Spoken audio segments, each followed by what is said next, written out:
Hello बच्चों, कैसे हो आप सब। आज अपन स्टार्ट करेंगे NCERT line to line for NEET series में क्लास 12 का chapter number 10 biotechnology and its application.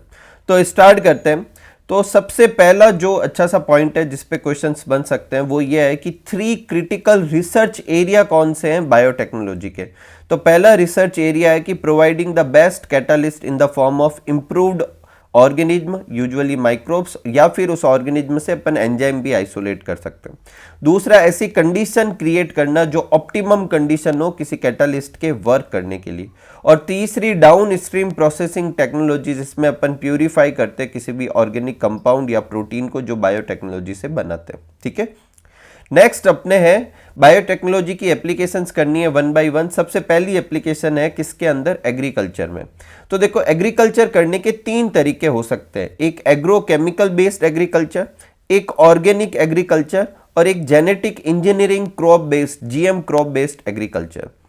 पहला लेते हैं एग्रोकेमिकल बेस्ड एग्रीकल्चर। एग्रोकेमिकल्स कौन से होते हैं, जैसे फर्टिलाइजर, पेस्टिसाइड, इनके ऊपर जो बेस्ड एग्रीकल्चर होता है उसे कहते हैं एग्रोकेमिकल बेस्ड एग्रीकल्चर। इस वाले के अंदर क्या करते हैं, इंप्रूव्ड क्रॉप वेराइटी का इस्तेमाल करते हैं, बेटर फार्म मैनेजमेंट का ध्यान रखते हैं और एग्रोकेमिकल्स का इस्तेमाल करते हैं। इसी एग्रोकेमिकल बेस्ड एग्रीकल्चर से ग्रीन रिवॉल्यूशन हुआ था, जिसमें ट्रिपलिंग हुई थी किसकी, फूड सप्लाई की।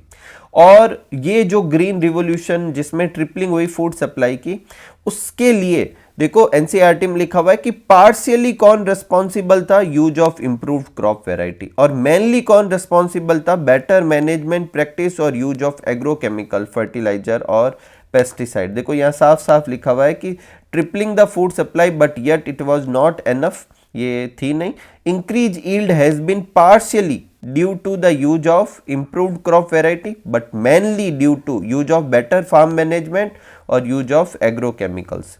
ठीक है, अब अगर अपन को इसके ड्रॉबैक पूछे जाए कि इसके ड्रॉबैक क्या है, तो इसके ड्रॉबैक ये है कि एग्रोकेमिकल्स जो होते हैं वो बहुत ज़्यादा एक्सपेंसिव होते हैं, तो सारे फार्मर्स इसको वो क्या नहीं कर सकते, अफोर्ड नहीं कर सकते। ठीक है, नेक्स्ट अपनी सेकंड है ऑर्गेनिक एग्रीकल्चर, जिसमें अपन नेचर में जैसा है वैसा ही इस्तेमाल करते हैं, किसी भी केमिकल का इस्तेमाल नहीं करते, किसी भी पेस्टिसाइड फर्टिलाइजर का इस्तेमाल नहीं करते, किसी भी इम्प्रूव्ड वैरायटी का इस्तेमाल नहीं करते, नेचुरल सोर्सेज का ध्यान रखते हैं, वो ऑर्गेनिक एग्रीकल्चर कहलाता है। और तीसरा है जेनेटिक इंजीनियरिंग क्रॉप बेस्ड, जिसमें अपन जीएम क्रॉप बनाते हैं और फिर उससे एग्रीकल्चर करते हैं। ठीक है, अगला जो टॉपिक है अपना जो इस चैप्टर में ऐड कर रखा है वो है टिश्यू कल्चर का। देखो, टिश्यू कल्चर से रिलेटेड ये टॉपिक अगर आपके पास पुरानी एनसीईआरटी है तो आपको दूसरे चैप्टर में मिलेगा। जब इस बार कोर्स रिड्यूस किया गया तो ये इधर से पैराग्राफ आपके किसी और चैप्टर का ये है। इससे जैसे पहले एक चैप्टर होता था जिसमें प्लांट ब्रीडिंग के एक्सपेरिमेंट वगैरह होते थे, उसके सबसे लास्ट में टिश्यू कल्चर दे रखा था। ठीक है, तो आप उधर से इसको कॉपी पेस्ट करके पढ़ सकते हैं अगर आपके पास नई एनसीईआरटी नहीं है तो। देखो टिश्यू कल्चर क्या है, टिश्यू कल्चर देखते हैं।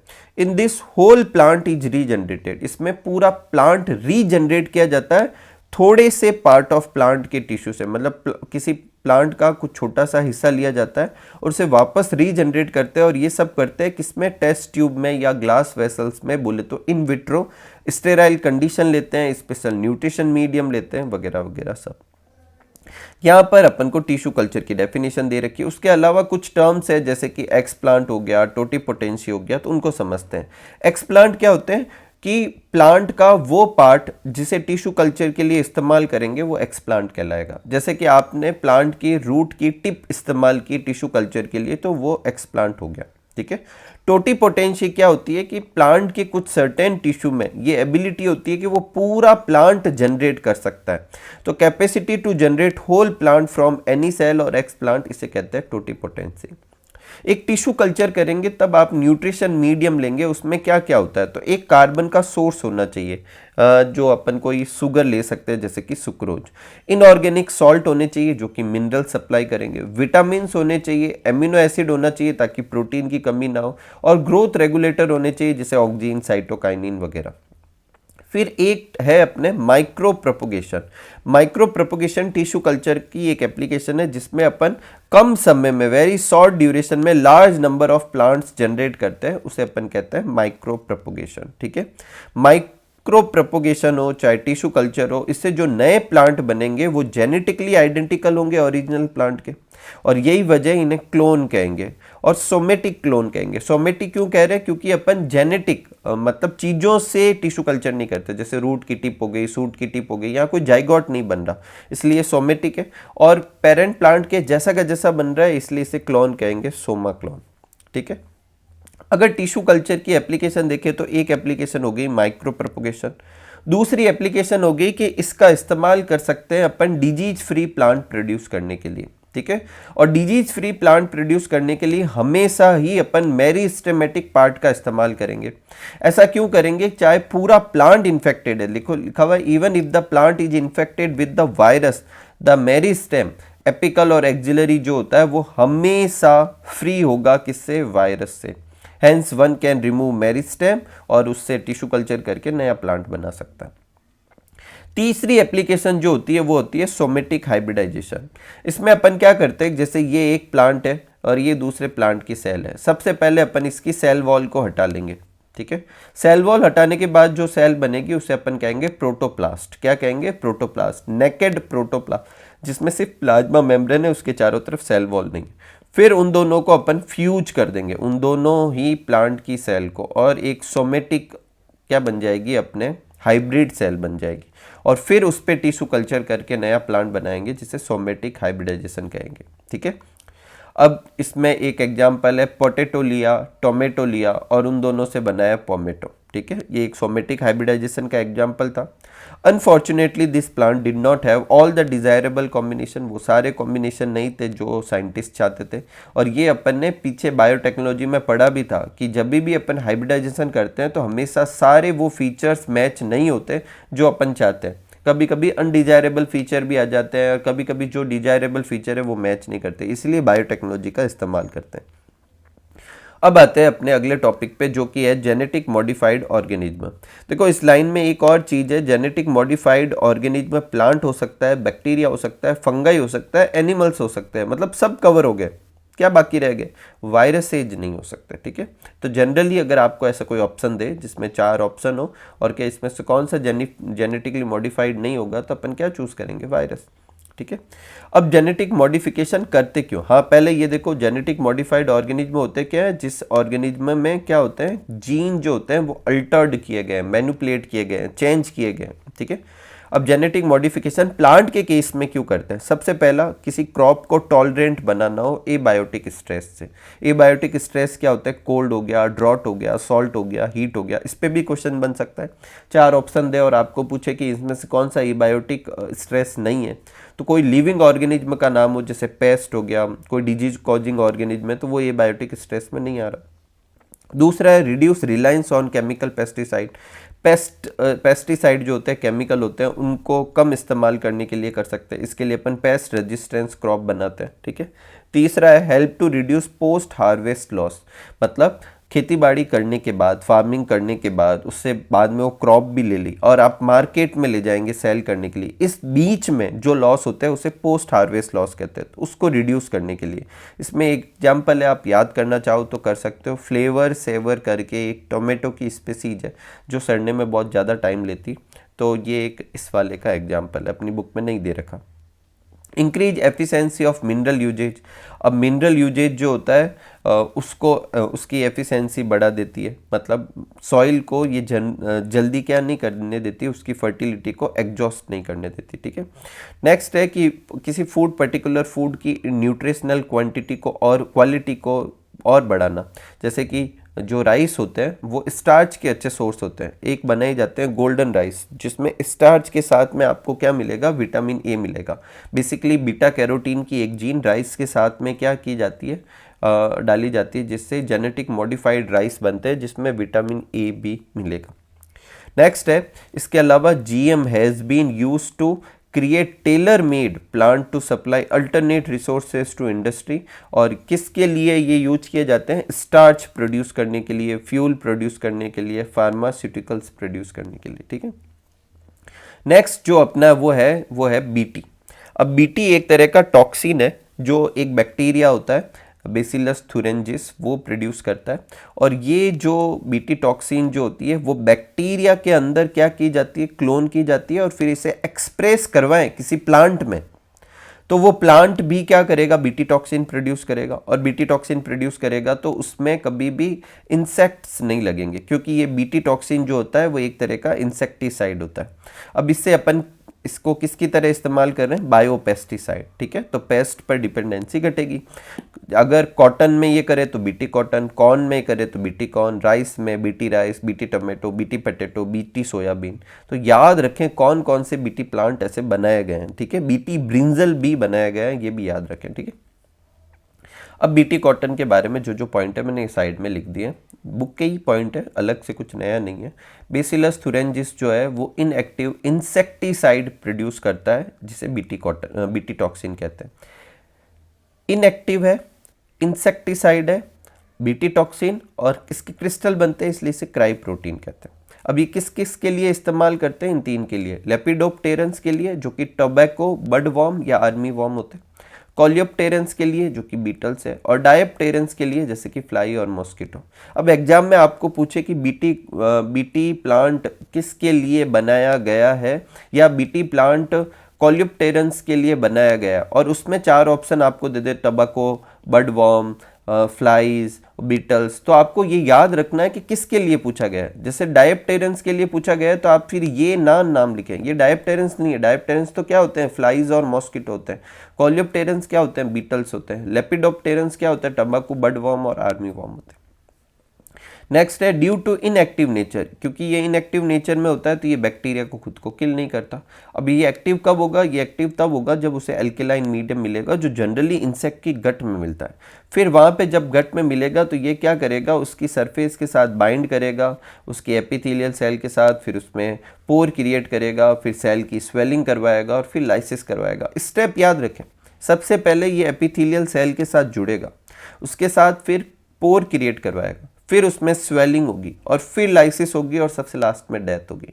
आपको ऐसे पूछे कि डेथ से ठीक पहले कौन सा स्टेप था, तो लाइसिस। ठीक है, आपको पूछे फर्स्ट स्टेप क्या था, तो मिड गट की एपिथेलियम सेल के साथ बाइंड होना। सेकंड स्टेप क्या था? पोर क्रिएट करना। थर्ड स्टेप क्या था? सेल स्वेलिंग कराना। लास्ट स्टेप क्या था? लाइसिस होना।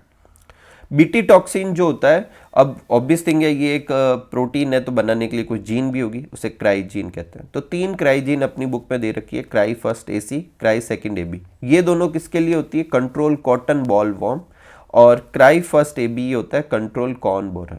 तो अगर मान लो मुझे बीटी कॉटन बनाना है तो मुझे क्या करना है? कॉटन लेना है, उसमें क्राई फर्स्ट एसी या क्राई सेकंड एबी दोनों में से किसी एक को इंसर्ट करवा देंगे, तो जो जीएम जेनेटिक मॉडिफाइड कॉटन बनेगी वो कौन सी कॉटन हो जाएगी? बीटी कॉटन हो जाएगी। ठीक है, इसके अलावा देखो कुछ पॉइंट और भी अपन को याद रखना है कि एक ये याद रखना है कि the choice of gene depends on upon the crop and targeted paste. किस किस पे डिपेंड करेगी? एक तो डिपेंड करेगी कि किस क्रॉप के लिए आपको बीटी ये मॉडिफिकेशन करना है, और आपका टारगेट पेस्ट क्या है। ठीक है, जैसे कॉर्न बॉरर है तो आपको जीन दूसरी लेनी है, बॉल वॉर्म में तो आपको जीन दूसरी लेनी है। ठीक है, तो ये आप एक चीज याद रखें। ठीक है, और देखो क्या लिखा हुआ है, बीटी टॉक्सिन जो होता है वो इंसेक्ट ग्रुप स्पेसिफिक होता है। कैसा होता है? इंसेक्ट ग्रुप स्पेसिफिक होता है। उसके अलावा ये क्राई जीन तो मैंने वहाँ साइड में लिख दिया।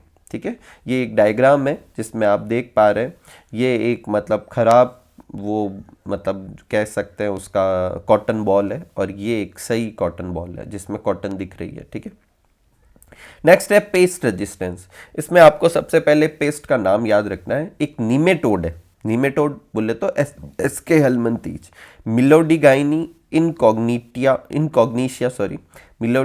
इनकॉग्निशिया, और ये क्या करता है? टबैको प्लांट की रूट को क्या करता है? अफेक्ट करता है। किसको करता है? रूट को अफेक्ट करता है, और इससे उसकी ईल्ड में कमी आती है। अब इसको कंट्रोल करने के लिए आरएनए का इस्तेमाल करता है। आरएनए का फुल फॉर्म याद रखनी है, आरएनए इंटरफेरेंस। नाम से ही क्लियर है, ये आरएनए के किसी फंक्शन में इंटरफेयर करेगा। तो देखो अपन सब जानते हैं कि डीएनए से क्या बनता है, आरएनए, और आरएनए से क्या होता है, प्रोटीन बनता है। अगर मैं आरएनए से प्रोटीन ना बनने दूं तो जो भी ये ऑर्गेनिज्म का आरएनए है वो ऑर्गेनिज्म अपने काम की प्रोटीन नहीं बना पाएगा, और काम की प्रोटीन नहीं बना पाएगा तो वो अपना इन्फेक्शन साइकिल भी नहीं बना पाएगा। अब अपन को करना क्या है कि उसकी जो आरएनए होती है, कौन सी, mRNA. MRNA generally single stranded होता है, आपको उसे डबल स्ट्रैंडेड बना के उसको बीजी कर लेना है, ठीक है। तो इससे उसकी साइलेंसिंग हो जाएगी। अब ये एमआरएनए क्या नहीं कर पाएगा, प्रोटीन नहीं बना पाएगा, ठीक है। तो आरएनआई ये एक नेचुरल तरीका है जो सारे यूकैरियोट ऑर्गेनिज्म में होता है सेलुलर डिफेंस के लिए। अब इसमें करते क्या है, involving silencing of specific mRNA due to complementary double stranded DNA. अब देखो इसकी मैकेनिज्म बहुत कॉम्प्लिकेटेड है। सबसे पहले एक डबल स्ट्रैंडेड डीएनए आता है, और ये मान लो वो एमआरएनए जिसको अपन को रोकना है। अब इसमें से एक पैसेंजर स्ट्रैंड होगी, एक दूसरी स्ट्रैंड होगी, दूसरी वाली स्ट्रैंड जो होगी वो इसके साथ जाके जुड़ेगी, फिर इसके छोटे छोटे टुकड़े करवाएगी। बहुत सारी मैकेनिज्म है, बस आपको इतना याद रखना है कि इस प्रोसेस में एक डबल स्ट्रैंडेड आरएनए का इस्तेमाल किया जाता है। उसकी एक स्ट्रैंड इस पे जाके जुड़ेगी जिस एमआरएनए को अपन को साइलेंस करवाना है, ठीक है। बाकी डिटेल बहुत सारे और भी इसके हैं, पर वो अपनी बुक में है नहीं, और इस पर मुझे नहीं लगता कि अब क्वेश्चन भी आने वाले। नेक्स्ट है दिस मेथड, ये हो गया अपने। अब अपन को क्वेश्चन होता है कि वो डबल स्ट्रैंडेड कॉम्प्लीमेंट्री आरएनए लाएंगे कहाँ से। तो किसी आरएनए वायरस के इन्फेक्शन से ये आ सकता है, या कोई मोबाइल जेनेटिक एलिमेंट या ट्रांसपोजोन हो सकता है। ट्रांसपोजोन जो होते हैं वो रेप्लिकेट करने के लिए एक आरएनए इंटरमीडिएट बनाते हैं। अब जो भी अपनी जीन होगी अपन को उसे प्लांट के अंदर इंट्रोड्यूस कराना पड़ेगा, और प्लांट के अंदर इंट्रोड्यूस कराना है तो अपन को एक वेक्टर चाहिएगा। क्या चाहिएगा, वेक्टर। और प्लांट के लिए वेक्टर हमेशा क्या होता है, एग्रोबैक्टीरियम। कौन सा लेते हैं, एग्रोबैक्टीरियम, ठीक है।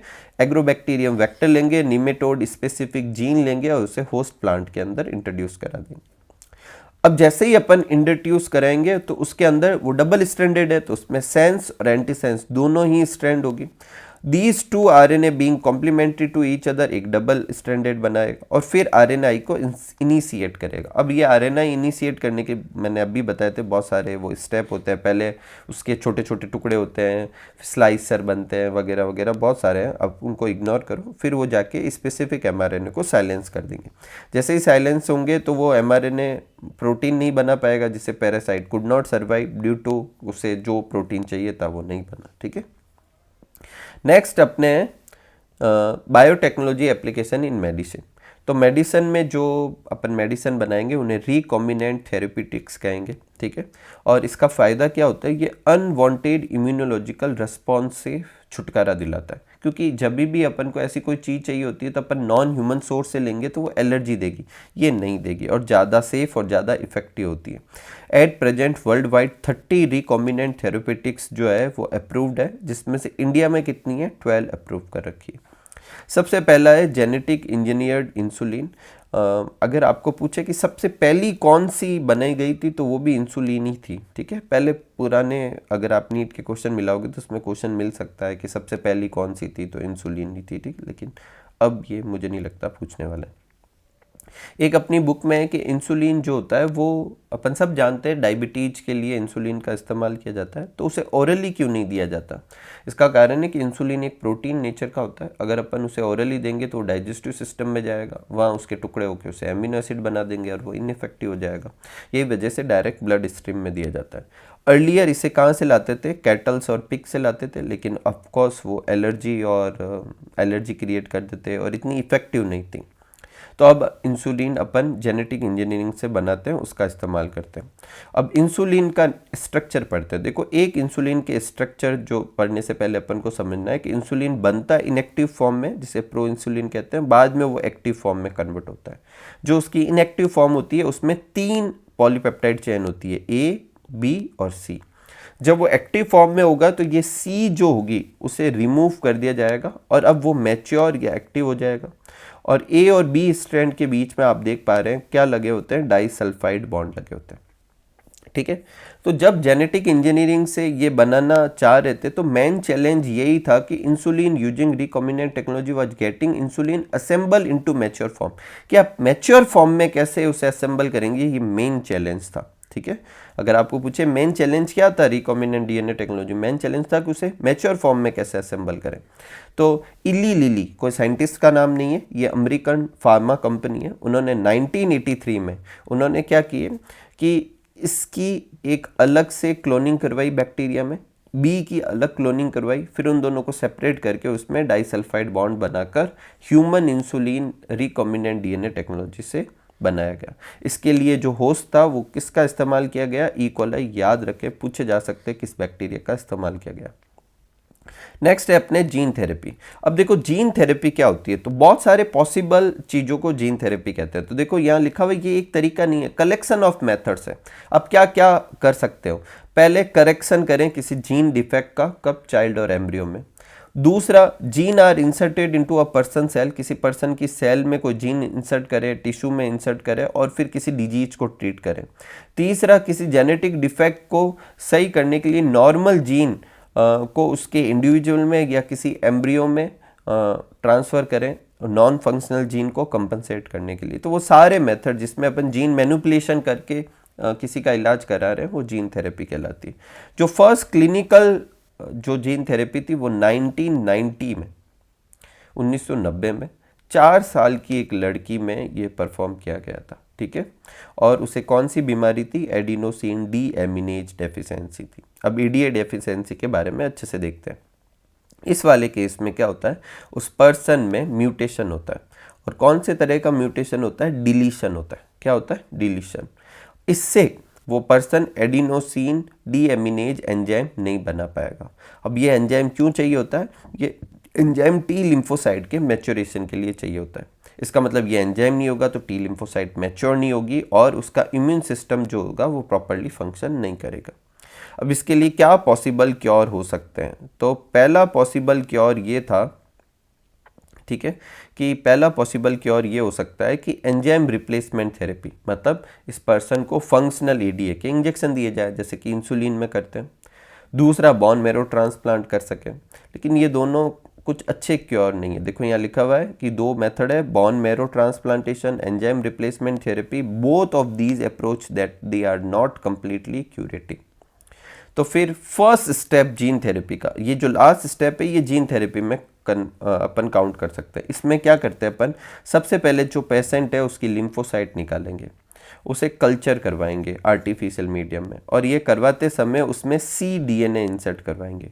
cDNA क्या होता है, ध्यान से सुनना, जनरली डीएनए से आरएनए बनता है, ठीक है।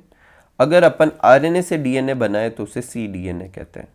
क्वेश्चन उठता है तो फिर डीएनए ही क्यों नहीं इस्तेमाल कर लेते, तो इसका कारण है डीएनए बहुत लंबा सेगमेंट होता है। जब आरएनए बनाता है तो उसका पर्टिकुलर एक कोई छोटा सा टुकड़ा जो होता है वो आरएनए बनाता है। अब मुझे बताओ, मुझे ये पूरा डीएनए चाहिए या ये इतना सा ही डीएनए चाहिए था, तो आंसर है छोटा वाला डीएनए ही चाहिए। तो मैं आरएनए से डीएनए बनाता हूँ ताकि इतना ही डीएनए बने और फिर मैं उसको इंसर्ट करूँगा, लिम्फोसाइट में इंसर्ट कर दूंगा, और फिर ये लिम्फोसाइट, मॉडिफाइड लिम्फोसाइट वापस उस पेशेंट में डाल दूंगा। अब प्रॉब्लम क्या है कि ये लिम्फोसाइट इमॉर्टल तो होती नहीं है, तो ये बार बार कुछ सर्टेन टाइम पीरियड के बाद में ये जो फीचर है अपन को बार बार चाहिए, ठीक है। लेकिन अगर अपन जीन आइसोलेट करके जो बोन मैरो होता है वो भी कब, एम्ब्रियोनिक स्टेज में, उसमें अगर ट्रांसफ़र करें तो ये परमानेंट क्योर हो सकता है, ठीक है। नेक्स्ट है मॉलिक्यूलर डायग्नोसिस। इसमें कौन कौन सी टेक्निक आती है, पीसीआर आती है, रिकॉम्बिनेंट डीएनए टेक्निक आती है और एलिसा आती है। इन सबसे फ़ायदा क्या है, ये अर्ली डिटेक्शन दे सकता है। जो कन्वेंशनल मेथड थे जैसे सीरम, यूरिन एनालिसिस, इसमें अर्ली डिटेक्शन पॉसिबल नहीं है, क्योंकि ये तब डिटेक्ट करते हैं जब पैथोजन की क्वांटिटी इतनी ज़्यादा हो जाती है कि ब्लड, यूरिन में वो दिखने लगती है। तो इतनी क्वांटिटी में होगा तब तक तो वो बीमारी बहुत ज़्यादा क्या हो चुकी होगी, फैल चुकी होगी। तो अर्ली डिटेक्शन करें तो अपन उसको जल्दी कंट्रोल कर सकते हैं। तो इसके लिए अपन इन मॉलिक्यूलर डायग्नोसिस का इस्तेमाल करते हैं। पहला है पीसीआर। देखो, very low concentration of bacteria और virus at the time when the symptoms of disease not visible, उस समय भी अपन पीसीआर से अपन क्या कर सकते हैं, डिटेक्शन कर सकते हैं। करना क्या है, ये पर्सन का सैंपल लेना है। पीसीआर करते समय अपन प्राइमर ऐड करते हैं, तो अपन प्राइमर ऐड करेंगे वायरस वाला, ठीक है। तो अगर मान लो उस पर्सन के जीनोम में वायरस का कोई डीएनए है, ठीक है, तब तो क्या होगा, तब तो उसका एम्प्लीफिकेशन होगा और अगर वायरस का नहीं हुआ तो एम्प्लीफिकेशन नहीं होगा। तो अगर एम्प्लीफिकेशन नहीं हो रहा इसका मतलब वो अभी डिजीज़ फ्री है, एम्प्लीफिकेशन हो रहा है इसका मतलब उसको डिजीज हो चुकी है। कहाँ कहाँ इस्तेमाल करते हैं? HIV के लिए इस्तेमाल करते हैं, म्यूटेशन को डिटेक्ट करने के लिए इस्तेमाल करते हैं, और जेनेटिक डिसऑर्डर को डिटेक्ट करने के लिए इस्तेमाल करते हैं। तो 3 यूजेज हैं। दूसरा है रिकॉम्बिनेंट DNA टेक्नोलॉजी। इसमें क्या करते हैं, एक पर्सन लेंगे और उसमें क्या करेंगे, DNA प्रोब का इस्तेमाल करेंगे। ठीक है, DNA RNA दोनों में से किसी प्रोब का इस्तेमाल कर सकते हैं। अब DNA प्रोब हो या RNA प्रोब हो, ये सिंगल स्ट्रैंडेड होते हैं। कैसे होते हैं? Single stranded. DNA भी हो सकता है, RNA भी हो सकता है, और ये रेडियो एक्टिव मॉलिक्यूल होते हैं। इन्हें क्या करते हैं, कॉम्प्लीमेंट्री DNA के साथ हाइब्रिडाइज करने देते हैं, मतलब जुड़ने देते हैं। सिंगल स्ट्रैंडेड है तो उसके साथ जाके पेयरिंग बनाएंगे और फिर ऑटो रेडियोग्राफी से उनकी प्रेजेंस को डिटेक्ट कर सकते हैं। अब clone having the mutated gene will not appear on photographic plate. अगर उसकी जीन म्यूटेड हो चुकी है पर्सन में, तो ये DNA जो प्रोब है वो जाके जुड़ नहीं पाएगा, क्योंकि ये तो नॉर्मल जीन पे जुड़ने के लिए बनाया गया था। तो अगर नहीं जुड़ पा रहा इसका मतलब उसमें म्यूटेशन हो रखा है, जुड़ पा रहा इसका मतलब म्यूटेशन नहीं हो रखा। ठीक है। तीसरा है एलिसा। इसके बारे में ज़्यादा है नहीं, बस ये याद रखना है कि एलिसा की full form enzyme linked immunosorbent assay, और ये जो मेथड जो है वो 2 चीज़ों का इस्तेमाल कर सकता है। एक तो एंटीजन की प्रेजेंस डिटेक्ट करके, या फिर एंटीजन के लिए जो एंटीबॉडी बनाती है बॉडी, उसकी प्रेजेंस को डिटेक्ट करके। ठीक है। नेक्स्ट है ट्रांसजेनिक एनिमल्स। देखो, ट्रांसजेनिक एनिमल्स वो होते हैं जिसमें उसका पूरा जीनोम जो है मैनिपुलेट कर रखा है। एक क्वेश्चन बन सकता है कि ट्रांसजेनिक एनिमल्स की कोई एक सेल मॉडिफाइड होती है, पूरी सारी सेल मॉडिफाइड होनी चाहिए? तो सारी सेल मॉडिफाइड होनी चाहिए, एक सेल तो क्या काम करेगी। ठीक है। नेक्स्ट है, इसके लिए transgenic rabbit, pig, sheep, cow, fish, बहुत सारी चीज़ें बनाएंगी, लेकिन जो सबसे ज़्यादा ट्रांसजेनिक एनिमल्स बनाए गए वो है माइस, और करीब 95% जितने भी ट्रांसजेनिक एनिमल्स हैं उसमें सबसे ज़्यादा ये। अब एक क्वेश्चन उठता है कि ट्रांसजेनिक एनिमल्स क्यों बनाए जाते हैं। तो पहला है नॉर्मल फिजियोलॉजी और डेवलपमेंट स्टडी करने के लिए, जैसे कि इंसुलिन लाइक ग्रोथ फैक्टर की स्टडी करने के लिए ट्रांसजेनिक एनिमल्स बनाए गए। दूसरा है किसी डिजीज की स्टडी करने के लिए, मॉडल की तरह काम करने के लिए। इसके लिए जैसे कि कैंसर के लिए, सिस्टिक फाइब्रोसिस के लिए, रूमेटॉइड आर्थराइटिस के लिए, अल्जाइमर डिजीज के लिए, ऐसे उनके मतलब उन बीमारियों वाले ट्रांसजेनिक एनिमल बनाए गए। तीसरा है कोई बायोलॉजिकल प्रोडक्ट बनाने के लिए, जैसे कि एक बायोलॉजिकल प्रोडक्ट है अल्फा-1 एंटीट्रिप्सिन। अगर ये बनाया जाए तो ये एम्फीसीमा का ट्रीटमेंट कर सकता है। इसके अलावा PKU और सिस्टिक फाइब्रोसिस के इलाज के लिए भी ये बनाए गए थे। ठीक है, बायोलॉजिकल प्रोडक्ट। ठीक है। अगर आपको पूछे कि बायोलॉजिकल प्रोडक्ट किस डिजीज के लिए नहीं बनाया गया, 4 ऑप्शन दे, उसमें एम्फीसीमा दे दे, PKU दे दे, सिस्टिक फाइब्रोसिस दे दे और अल्जाइमर दे दे, तो बच्चे अल्जाइमर पढ़ रखे होते तो कन्फ्यूज हो जाते। अल्जाइमर के लिए मॉडल बनाया गया, अल्जाइमर के लिए बायोलॉजिकल प्रोडक्ट नहीं बनाए गए। ठीक है, याद रखें। ठीक है। नेक्स्ट है, इन 1997 में एक ट्रांसजेनिक काउ, गाय बनाई गई रोजी, और ये क्या करती थी कि ये मॉडिफाइड थी, जेनेटिक मॉडिफाइड, तो ये ह्यूमन इनरिच मिल्क बनाती थी। ऐसा मिल्क बनाती जिसमें ह्यूमन अल्फा लैक्ट एल्बुमिन है, और कितना, 1 लीटर में 2.4 ग्राम। ठीक है, तो ये बच्चों के लिए, न्यू बॉर्न के लिए ज़्यादा बैलेंस फूड है। ठीक है। वैक्सीन सेफ्टी के लिए, जैसे कि पोलियो वैक्सीन की स्टडी करने के लिए। ठीक है। इसके बाद आप मंकी का भी इस्तेमाल कर सकते हैं और ज़्यादा टेस्टिंग करने की। केमिकल सेफ्टी की, इसके लिए पहले तो ट्रांसजेनिक एनिमल्स बनाए जाते हैं जिनमें ऐसी जीन डाली जाती है ताकि उस टॉक्सिक सब्सटेंस के लिए वो सेंसिटिव हो, और फिर उन्हें उन टॉक्सिक सब्सटेंस से एक्सपोज किया जाता है और देखा जाता है कि क्या इफ़ेक्ट होता है। नेक्स्ट है अपने इथिकल इशू। इथिकल इशू से रिलेटेड देखो, ये आपके 2-3 बार नीट में आ रखा है, एक बार फुल फॉर्म आ रखी है, एक बार ये पूछा गया है कि कौन सी जो है कमेटी बनाई गई। तो GAC अपने इंडिया में बनाई गई, जेनेटिक इंजीनियरिंग अप्रूवल कमेटी। ठीक है, फुल फॉर्म अच्छे से ध्यान दें। Which will make the decision regarding to validity of GM research and safety and introducing of GM organism for public research. ठीक है। इसके अलावा कुछ अपने राइस के बारे में दे रखा है कि इंडिया में करीब 2 लाख वेराइटी है किसकी, राइस की, जिसमें से बासमती की करीब 27 डॉक्यूमेंटेड वेराइटी है, जो अमेरिका ने 1997 के आसपास, ठीक है, उन्होंने क्या किया कि बासमती राइस की पेटेंट करवाए। पेटेंट करवाने के लिए US patent and trademark office का इस्तेमाल किया, और फिर उन्होंने उसका इस्तेमाल करने लग गए। अब क्योंकि ये वैरायटी तो इंडिया में सालों से बनी जा रही थी, तो ये एक विवाद का टॉपिक बन गया था, ठीक है। एक होती है biopiracy. It is the term use to refer the use of bio resources by a multinational company without proper authorisation of country और पीपल कंसर्न विथ और विदाउट कंपनसेट पेमेंट।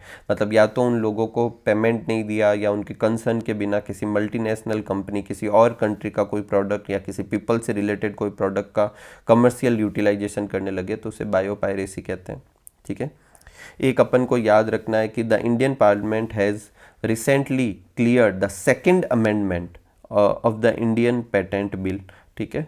और ये है, एक बार आप इसे अच्छे से पढ़ लें, क्या पता कोई और एक आधा क्वेश्चन रह गया हो, ठीक है।